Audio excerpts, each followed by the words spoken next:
Bonjour les amis et bienvenue dans une nouvelle vidéo. Alors n'hésitez pas à vous abonner, je sais je suis un peu pénible sur ce sujet depuis quelques temps, mais il faut savoir que les abonnements c'est très important pour le succès de la chaîne. Donc n'hésitez pas à cliquer juste sur le bouton et ensuite vous en serez débarrassé.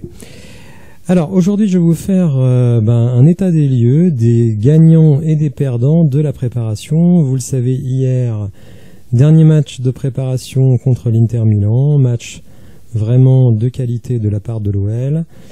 2 buts partout, score final. Alors on peut être un peu frustré parce qu'effectivement on prend 2 buts sur des têtes, donc malheureusement je crois que dans le jeu aérien on va beaucoup souffrir. Tagliafico donc s'est fait manger sur le premier but et sur le deuxième, malheureusement à nouveau de son côté, mais parce qu'il était monté, il a laissé un trou béant, ce qui a permis à Lautaro Martinez de mettre le deuxième but là encore de la tête, plus les occasions de Lukaku en première mi-temps, 2 fois encore des occasions de la tête.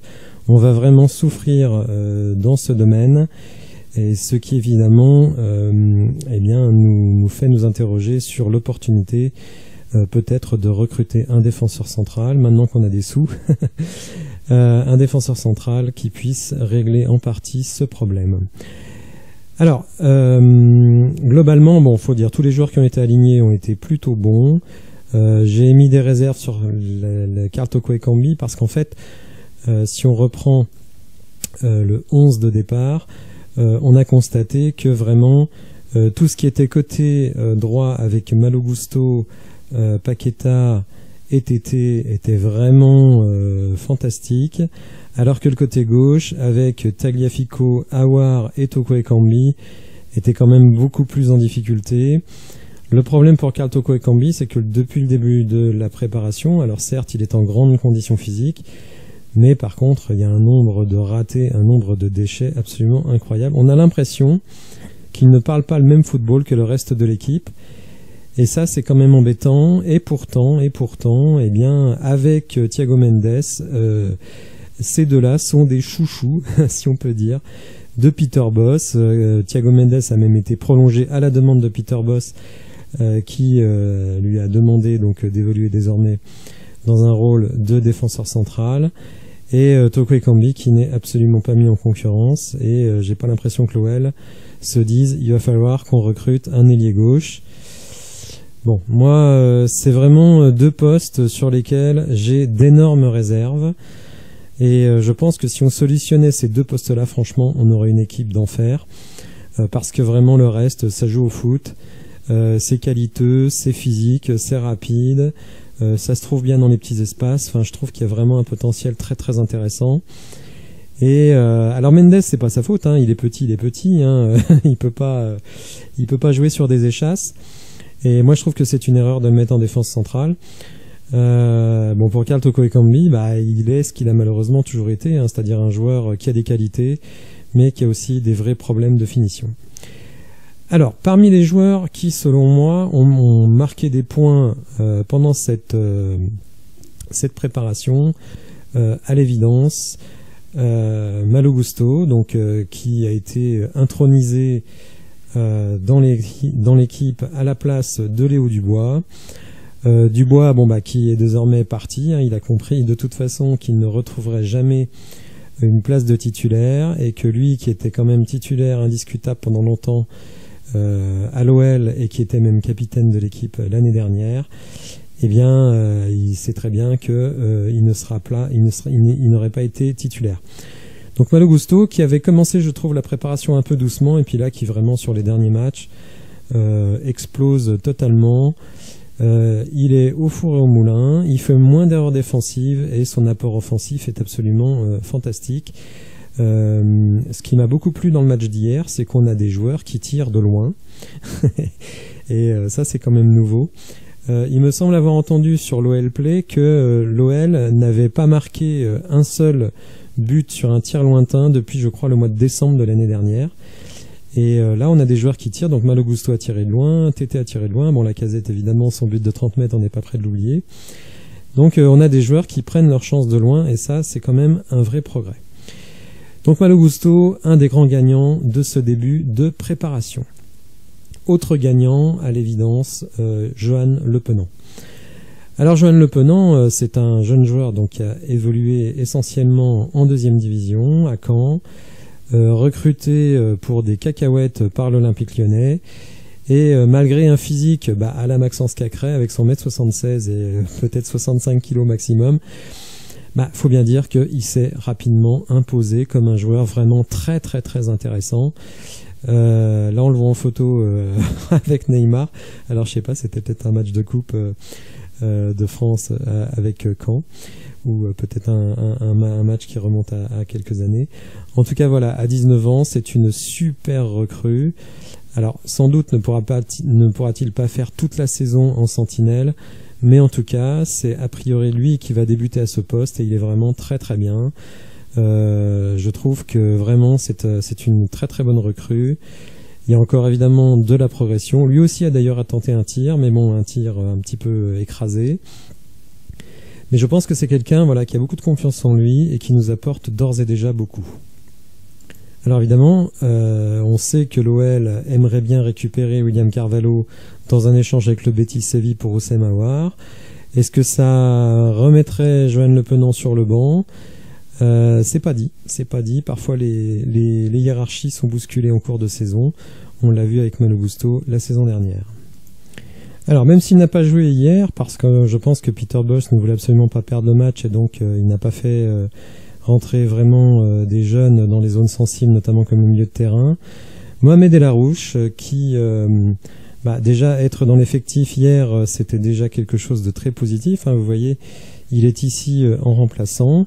Donc ça veut dire quand même que dans l'esprit de Peter Bosz, il est dans la rotation. Alors dans des matchs un peu plus, on va dire, abordables pour l'OL, je pense qu'il va jouer. C'est un joueur qui a vraiment démontré une très très belle technique. Voilà, et je trouve que vraiment il y a un potentiel de fou avec ce joueur. Alors lui aussi petit gabarit, 1m66, donc c'est vraiment petit, mais bon, une technique vraiment supérieure, une compréhension du jeu très très intéressante, et je pense que lui aussi aura du temps de jeu. Et s'il était dans l'effectif hier, même s'il n'a pas joué, je pense qu'il a vraiment marqué des points durant la préparation. Autre joueur dont on peut penser qu'il a marqué des points, c'est Jeffrey Adelaide, puisqu'il a été dans le 11 majeur lors des matchs précédents, celui d'Inter. C'est un joueur qu'on connaît bien, qui a une qualité technique lui aussi très très intéressante. Joueur de grande taille par rapport aux autres, 1m84, mais bon, qui excelle dans les dribbles, et qui, je pense, effectivement, fera partie de la rotation. Il a subi de très très graves blessures au genou, mais bon, il est jeune, il semble revenir vraiment à un très très bon niveau, et je pense qu'en préparation, et sans doute à l'entraînement, il doit démontrer des choses très intéressantes qui font que le coach lui a fait confiance. Donc lui aussi, je pense que c'est un des grands gagnants de la préparation. Autre joueur qui, selon moi, a marqué des points, c'est Bradley Barcola. Donc lui, ce qui est intéressant, donc vous voyez déjà, c'est qu'il est grand, tout en étant très rapide, alors peut-être un petit peu frêle physiquement, mais bon, il a 19 ans, il a le temps de s'étoffer, et il joue à l'aile gauche. Alors même si j'ai dit que Carl Toko Ekambi bénéficiait sans doute d'un totem d'immunité auprès de Peter Bosz, sans doute aurait-on dit cela de Léo Dubois la saison passée. Et je me dis que si Bradley profite des entrées en jeu, parce qu'effectivement il y a souvent plus de rotation sur les joueurs offensifs en cours des matchs, on fait plus souvent rentrer un offensif en cours de match qu'un latéral. Donc si Bradley Barcola vraiment démontre de très bonnes choses dans l'aile gauche, pourquoi ne pas imaginer qu'il choure la place de Carl Toko Ekambi dans l'aile gauche, parce que je trouve qu'il est vraiment intéressant, et à mon avis avec une technique supérieure à Carl Toko Ekambi. Donc alors certes pas la même expérience, peut-être pas le même leadership, mais je pense que Bradley Barcola va faire des vagues cette saison. J'ai vraiment l'impression qu'il est installé dans la rotation, et vraiment à lui de saisir sa chance quand il va rentrer pour convaincre le coach de lui donner de plus en plus de temps de jeu. Enfin, bénéficiaire, ça reste à démontrer, mais en tout cas, il a fait une très très bonne entrée hier face quand même à du très très lourd, hein, l'Inter Milan. Ryan Cherki, alors Ryan Cherki, vous le savez, en contrat donc jusqu'en 2023 ici, et que Jean-Michel Aulas souhaite faire prolonger, et pour le moment on est le 31 juillet et le joueur n'a toujours pas prolongé. Il attend sans doute de voir à quelle sauce il va être mangé. Il pouvait avoir de gros doutes jusqu'au match qui précédait celui d'hier, de se dire est-ce que je fais vraiment partie des plans de l'équipe. Alors vous le voyez, il est considéré sur Transfermarkt comme ailier droit. Je pense vraiment que c'est pas son meilleur poste. Alors pourquoi Peter Bosz le fait évoluer en ailier droit alors que son meilleur poste sans doute est au milieu? C'est sans doute que Peter Bosz considère que comme Ryan fait peut-être pas assez d'efforts défensifs, c'est moins grave si c'est dans l'aile, parce qu'il va avoir l'apport derrière de la sentinelle et du latéral, alors que au milieu de terrain, s'il fait pas le job, et ben tout de suite il y a un trou. Donc je pense que c'est pour ça qu'il est plutôt utilisé à l'aile. Alors à lui de comprendre ce qu'on lui demande, et notamment d'améliorer ses capacités dans le jeu en profondeur. Il est évident que si Lucas Paqueta venait à partir, eh bien là il serait peut-être repositionné au milieu de terrain. C'est difficile à dire. Alors hier, à l'évidence, il a marqué des points.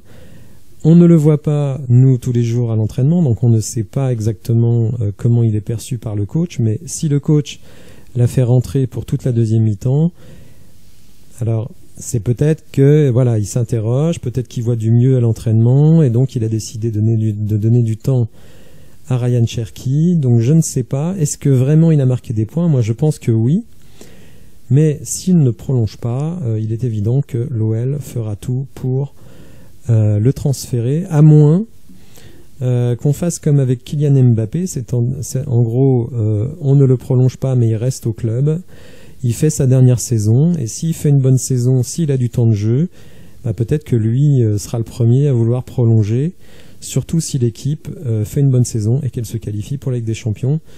Donc Ryan Cherki, c'est un dossier un peu délicat. C'est vrai qu'il y a beaucoup de supporters qui croient énormément en lui et qui ne veulent surtout pas qu'on le transfère parce qu'ils ont peur de le voir éclater dans un autre club. Il a démontré des très bonnes choses, mais il y a encore beaucoup de choses à améliorer. Est-ce qu'il est sur la bonne voie? C'est difficile à dire. En tout cas, hier, il a fait une très bonne deuxième mi-temps, et ça, c'est prometteur.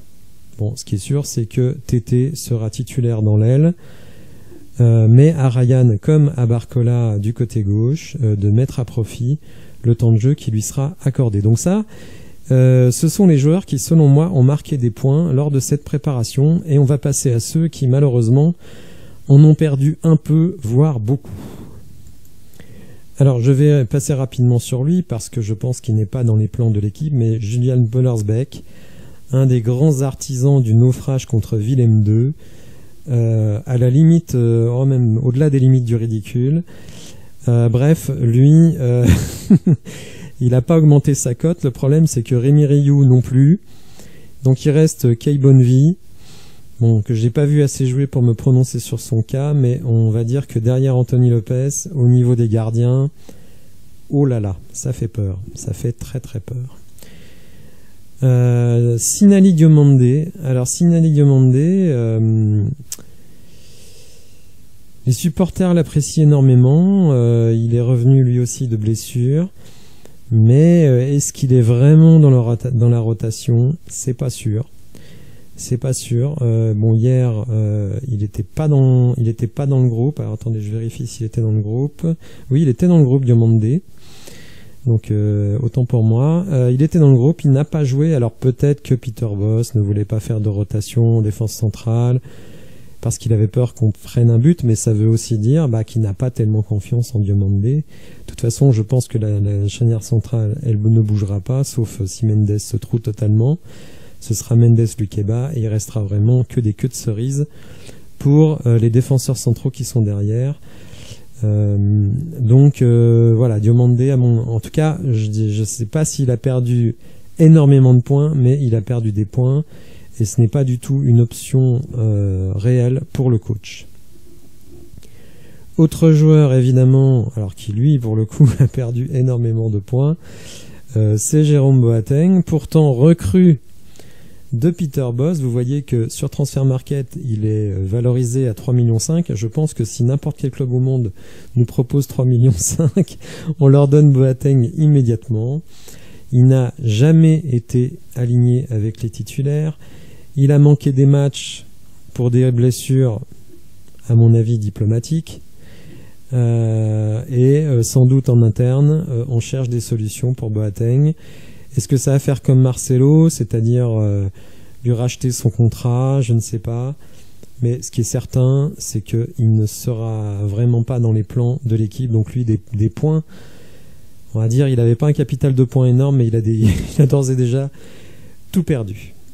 Alors, autre joueur, et ça c'est quand même une petite surprise qui a perdu des points, ben, c'est Romain Fèvre,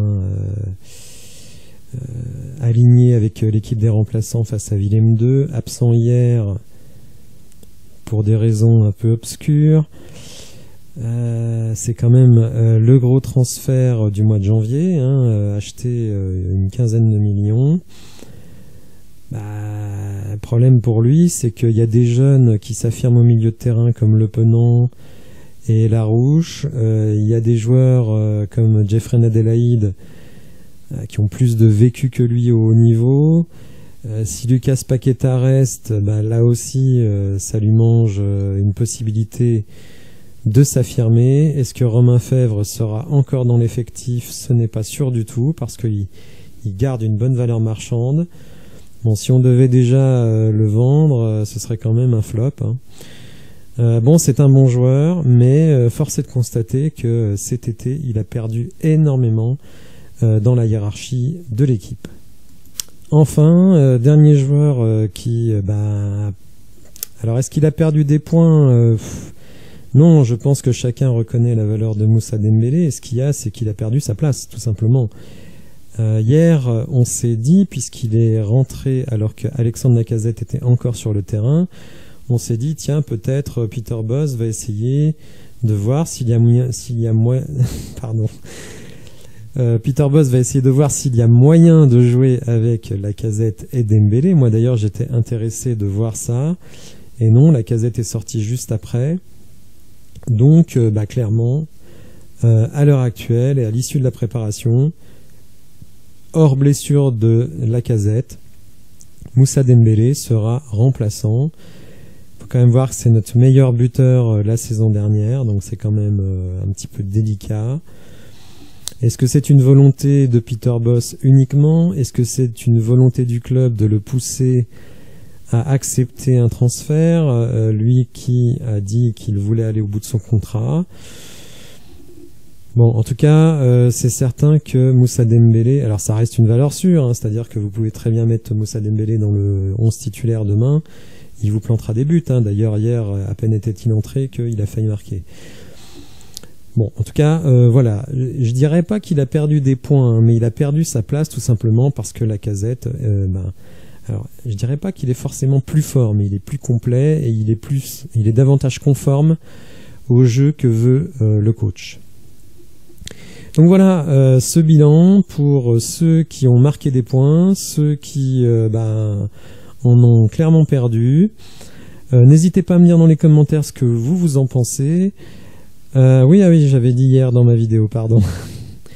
J'avais dit dans ma vidéo hier que j'évoquerais aussi le coach Peter Bosz, qui commençait après notamment le match de Willem II à être extrêmement critiqué par les supporters, à mon avis à juste titre, et qu'il a d'une certaine manière, avec la prestation d'hier, plus la victoire au Feyenoord, même si pour moi c'est une victoire en pointillé, eh bien Peter Bosz s'est, on va dire, accordé une semaine de tranquillité jusqu'au premier match de la saison, donc la semaine prochaine vendredi face à Ajaccio. C'est important parce qu'il commençait vraiment à être extrêmement contesté. C'est quelqu'un qui désormais divise énormément. Donc bon, lui, il a marqué des points auprès des supporters, il n'a pas besoin d'en marquer à ses yeux à lui, mais voilà, il a marqué des points auprès des supporters qui, en tout cas, voilà, vont le laisser débuter la saison et regarder ce qui va se passer. Voilà, donc j'espère que vous avez apprécié la vidéo. Si c'est le cas, n'hésitez pas à la liker, à vous abonner à la chaîne s'il vous plaît. Si vous aimez la chaîne, abonnez-vous. Et on se retrouve bientôt pour une nouvelle vidéo. Merci, au revoir.